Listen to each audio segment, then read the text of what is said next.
Test, check. Testing 1, 2. This is the final audio check. Testing 1, 2, 3. Morning. Check. Thank you. Testing 1, 2.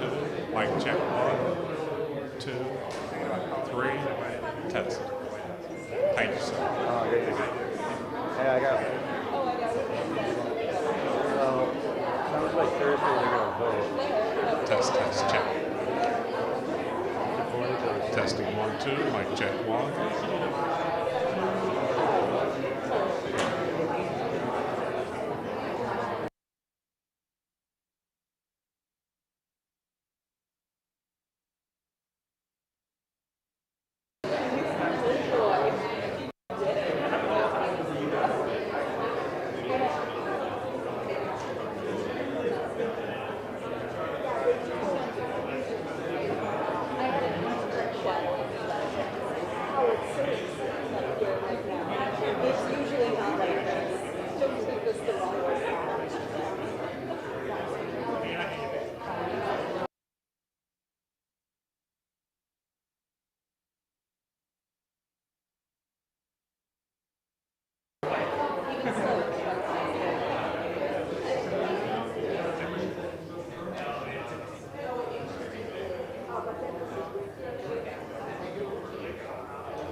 What's up, man? How you doing, bro?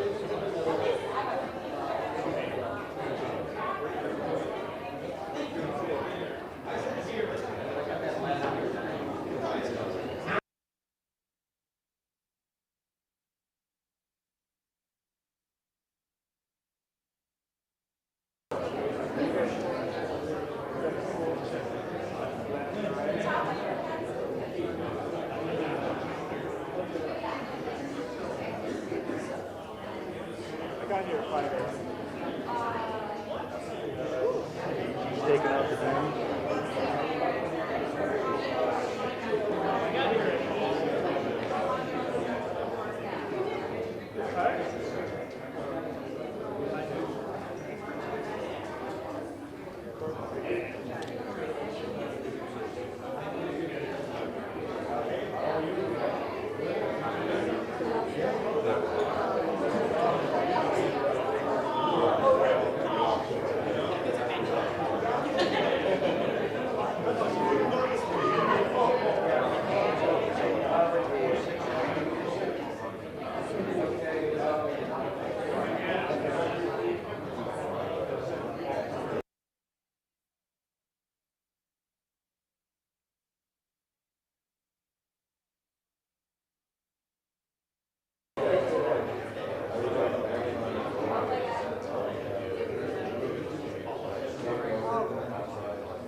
Need to let the MEP. Yeah. Yeah,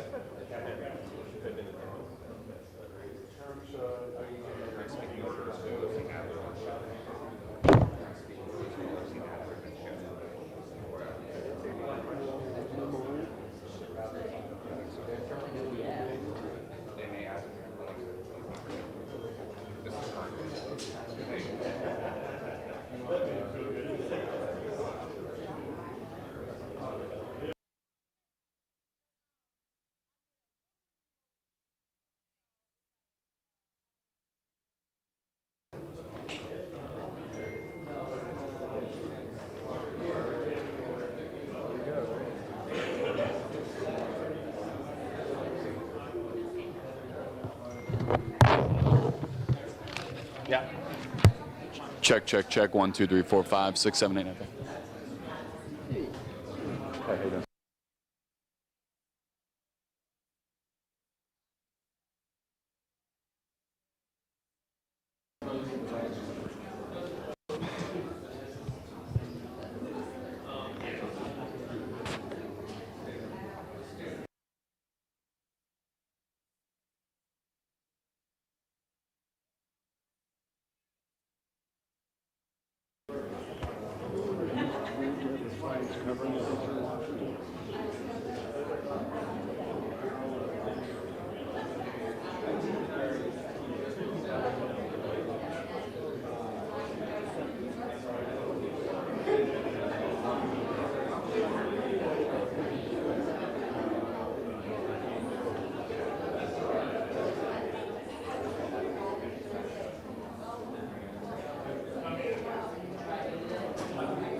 I'm here covering for Ron.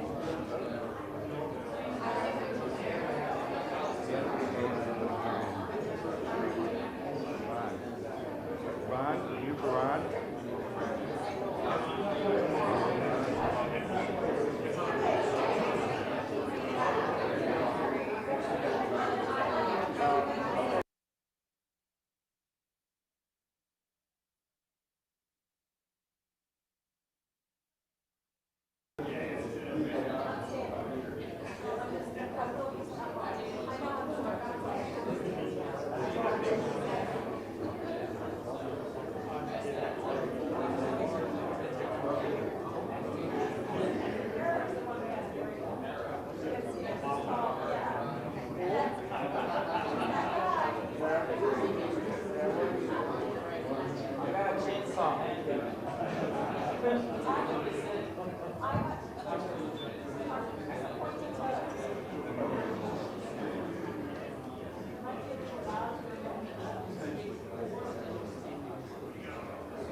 Good morning, everyone.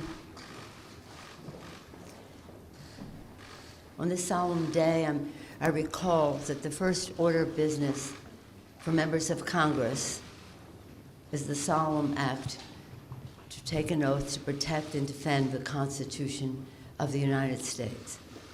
With great respect and gratitude that I thank the chairs of the committees, the 6 committees who have been working to help us honor our oath of office. I also want to thank the staff of those committees and the committee members for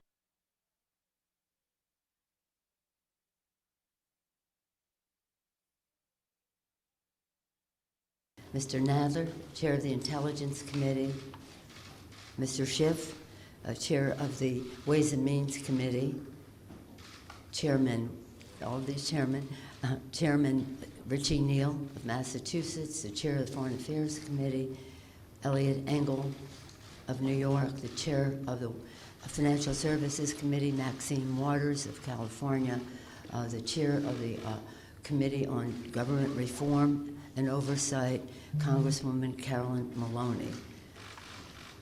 I also want to acknowledge the important work that was done by our dear and departed, may rest in peace, Elijah Cummings as chair of the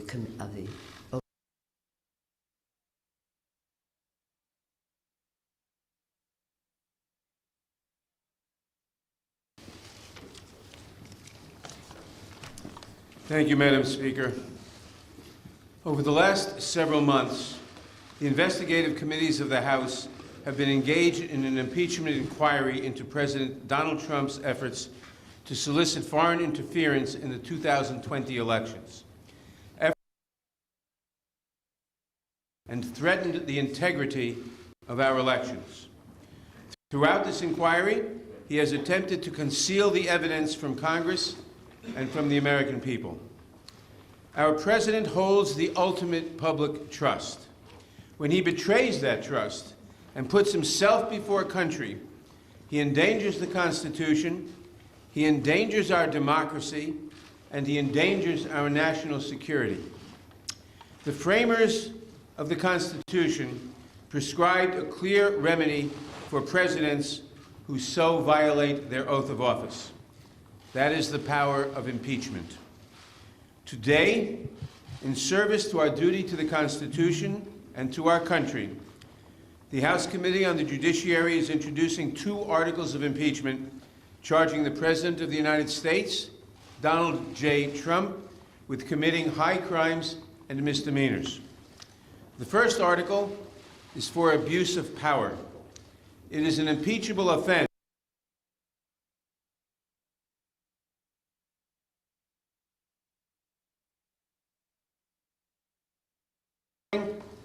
or in injuring the national interest.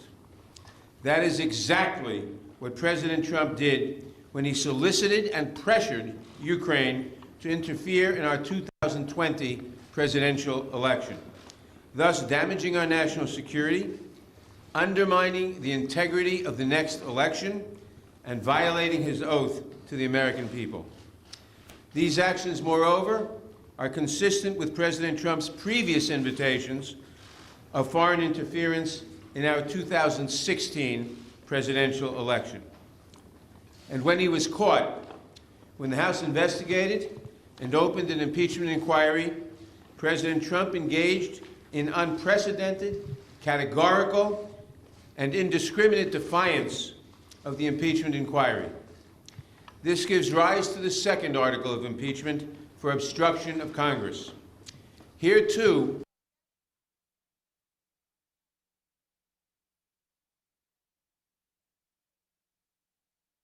accountability above the American people and above Congress's power of impeachment, which is meant to protect against threats to our democratic institutions, is a president who sees himself as above the law. We must be clear. No one, not even the president, is above the law. I want to recognize the great contributions of the investigative chairs, particularly Intelligence Committee Chairman Adam Schiff, Foreign Affairs Chairman Elliot Engel, Committee on Oversight and Reform's former chairman, the late Elijah Cummings, and its new chairwoman, Carolyn Maloney, Financial Services Chairwoman Maxine Waters, and Ways and Means Chairman Richard Neal, who helped lay the foundation for the articles we are introducing today. I also want to thank my Judiciary Committee colleagues who were critical in our work to hold the President accountable and in the drafting of these articles. Later this week, the Judiciary Committee will meet to consider these articles of impeachment.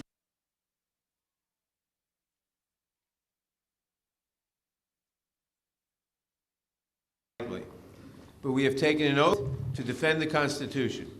And unlike President Trump, we understand that our duty, first and foremost, is to protect the Constitution and to protect the interests of the American people. That is why we must take this solemn step today. Elections are the cornerstone of democracy and are foundational to the rule of law. But the integrity of our next election is at risk from a president who has already sought foreign interference in the 2016 and 2020 elections and who consistently puts himself above country. That is why we must act now. I want to turn now to Chairman Schiff, who will explain the evidence.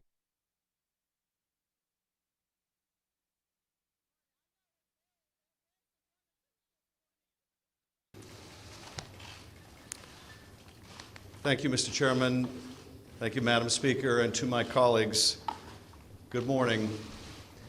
The framers of the Constitution recognized that someday a president might come to office who would abuse that office, betray the public trust, and undermine national security to secure foreign help in his reelection, and who would seek to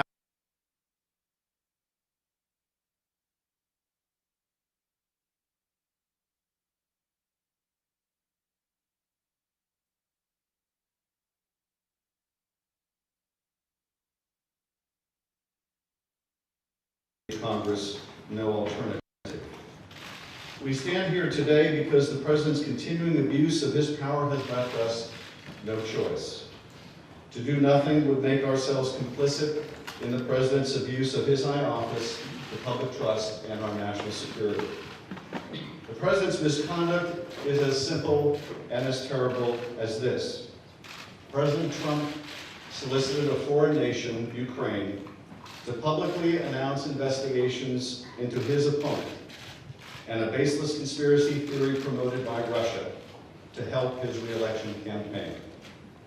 President Trump abused the power of his office by conditioning two official acts to get Ukraine to help his re-election: the release of hundreds of millions of dollars in military aid that nation desperately needed, and a White House meeting with an ally trying to fend off.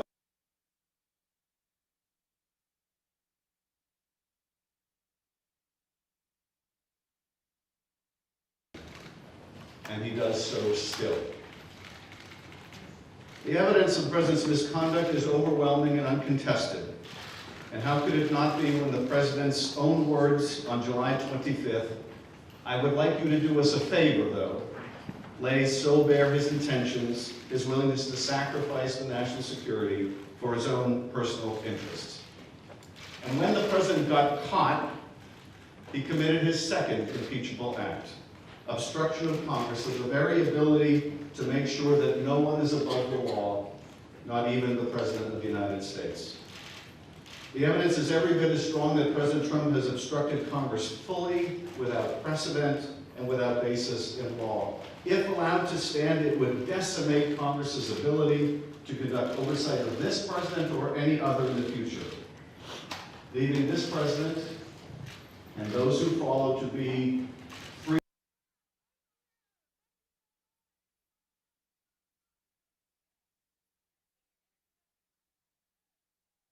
Now, some would argue, why don't you just wait? Why don't you just wait until you get these witnesses the White House refuses to produce? Why don't you just wait until you get the documents the White House refuses to turn over? And people should understand what that argument really means. It has taken us 8 months to get a lower court ruling that Don McGahn has no absolute right to defy Congress. 8 months for one court decision. If it takes us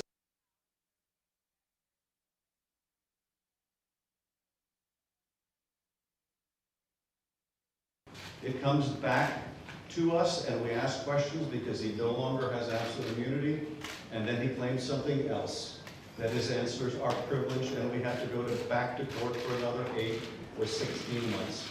The argument, why don't you just wait, amounts to this: why don't you just let him cheat in one more election?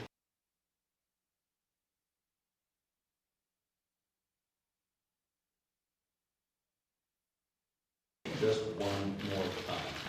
That is what that argument amounts to. The president's misconduct goes to the heart of whether we can conduct a free and fair election in 2020. It is bad enough for a candidate to invite for interference in our political process, but it is far more corrosive for a president to do so and to abuse his power to make it so. Despite everything we have uncovered, the president's misconduct continues to this day, unapologetically and right now. As we saw when he stood on the White House lawn and he was asked, what did you want in that July 25th call? And he said the answer was a simple one. And not just a simple one on July 25th, but a simple one today, and that is he still wants Ukraine to interfere in our election to help his campaign. Even this week, the president's lawyer was back in Ukraine seeking to revive the same debunked conspiracy theory promoted at the president's behest. Which gets to the final and most pernicious of the arguments that we have heard in the president's defense.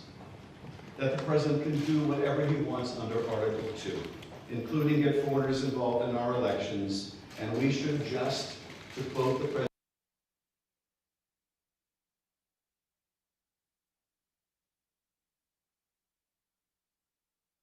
the president and his men say, you can't keep it, and Americans should just get over it. Americans don't get to decide American elections anymore. Not by themselves, not without foreign help. For the members of Congress, this is not a question of fact because the facts are not seriously contested. It is rather a question of duty. The president's oath of office appears to mean very little to him, but the articles put forward today will give us a chance to show that we will defend the Constitution and that our oath means something to us. I thank you, Mr. Chairman.